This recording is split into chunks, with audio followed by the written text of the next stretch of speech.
Let's do this. Hey you, yes you.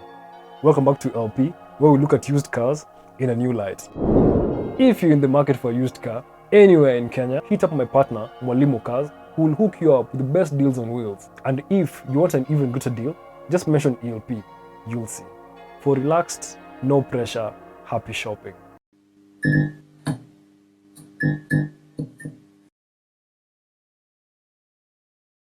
This is a follow-up of the previous video.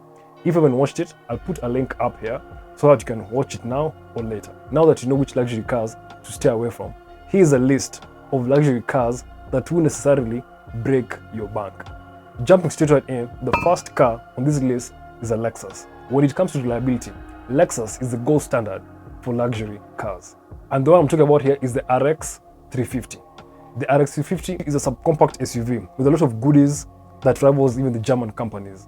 The RX 350 comes with a naturally aspirated V6 with no turbos to cause any more heat or undue wear. You get quality all through, other than the infotainment system that they're improving on in the current models. The thing with Toyota is they don't put out anything they haven't tested. So the infotainment system had been lacking for a very long time, and I bet the new system that's coming in now, this year, actually from last year to this year, is going to be quite something, and it will last. It will definitely last. It's Toyota. This is why they're at the top of their game with everything reliability. For issues, there's really nothing consistent other than the normal wear with time. But keep it serviced and it will outlast most lifetimes. Number 2 on my list is the Porsche 911.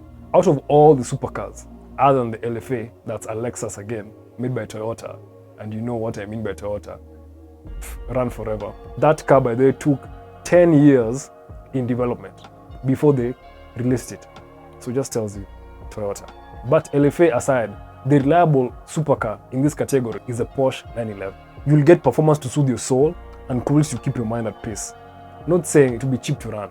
Just tires alone cost $150 to $350 per tire. If you're buying the proper recommended tires anyway, unless you go to Easily and get yourself those knockoffs, then yeah. Anyway, before I shoot your dream of owning the 911, just know they are built to last for many years and they won't break down easily. Though maintenance costs won't be cheap, as I said before, unless it will be a weekend car. But if you're buying this machine, if you don't enjoy it now, they will sell it for nothing when you're gone. So yeah, you know what to do. The third car on my list is the Mercedes W212. This was a game changer because of its durable and reliable drivetrain. The engine and transmission were built to go the long way. Unless it was parked for too long, then some issues came up. And hear me out, I'm talking about the W212, not the W211. The 211, good looking car, but not so good underneath, mechanically and electrically speaking. The mechanicals aside, it wasn't all rainbows and ponies. The trims that were equipped with air suspension, the components would leak and the compressor would fail. The interior had a bit of rattles with age. Wipers would wear out and the window regulator will not fully close windows, cause some issues with the window trim or something like that. But this was quite exceptional with Mercedes at the time, with durability and reliability. The fourth car on my list is a BMW. But before you guys attack me on the comments below, hear me out. The BMW I'm talking about here is the 330i and the 440i Grand Coupe. These are great looking cars, and when got with the 40 series designation, mated to the ZF auto transmission that's almost bulletproof, you are set. The B58 engine, 40 series, is the same engine in the current Supra. That must be worth something for Toyota to agree to have them on their Supra. The B58 engine is far more resilient than all the other engines by BMW, more than all the other turbo straight 6. Though, stay away from the 4-cylinder, the 48 series engine.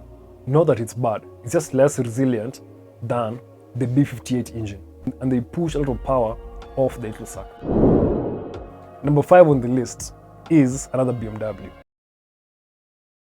And yeah, I know, don't stone me, I'm just the messenger bringing you information. So yeah, so I'm talking about the X5 with the B58 engine, specifically the inline or the straight 6 engine.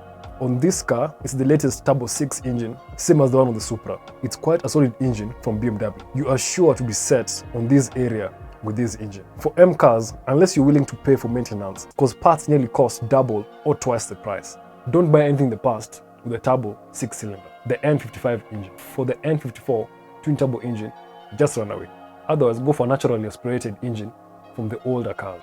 And yes, the X5 comes in a V8, and we all know how that sounds. The low, deep grunt of the V8. We love it. But if you're going to get the 50 series 4.4 liter V8, just know they're well known for pissing oil, eating their turbos, burning their head gaskets, and going through batteries. Sixth on my list is quite a pretty car. It's a Porsche Macan. People say it's a ladies' car, but I beg to differ. It comes equipped with the famous PDK transmission by Porsche. There are many variations, from a 2-liter turbo, a 3-liter twin-turbo V6, and a 2.9-liter twin-turbo V6. Reliability sites rank them the most reliable subcompact SUV on the market for 2021. Many of the used Porsche Macans that you will find out there have a lot of kilometers on them, cause they're daily drivers for most people and they rarely have major issues and hold their value pretty well, which make them a good car for the long term. One issue you should know about this car is it leaks oil, but you'll never see oil where you park, cause the under tray cover soaks up all that oil, because it's made of this Velcro kind of material. Be aware of that, or if you really have a Macan, check the cover underneath your car to see if it has oil stains. Last on my list, the 7th car. You know you have to start with good things and end with good things. And to finish this list is another Lexus, the Lexus GS model. The F-Sport is the blinged out model with 311 horsepower, enough for any luxury car, really. I like the looks of this car, but to most, they are subjective. The interior is nothing less than what you'd expect from a luxury car. According to the car index, its brakes and suspension were the areas most likely to need work, although repair bills are modest for an executive car. The engines and transmissions are pretty near faultless, provided the service is kept up to date. You can easily own this car for 15 years plus and you won't worry. Sadly, production of the GS ended in August 2020. Thank you for coming this far. That's my list of luxury cars that won't keep you in the garage as often. And if you feel there's any car I've left out of this list, tell me down in the comments below. I'd like to hear it. And if you like this content, subscribe and don't forget to like for more videos in the future. All links and contacts are on the description below, and catch you guys on the next one.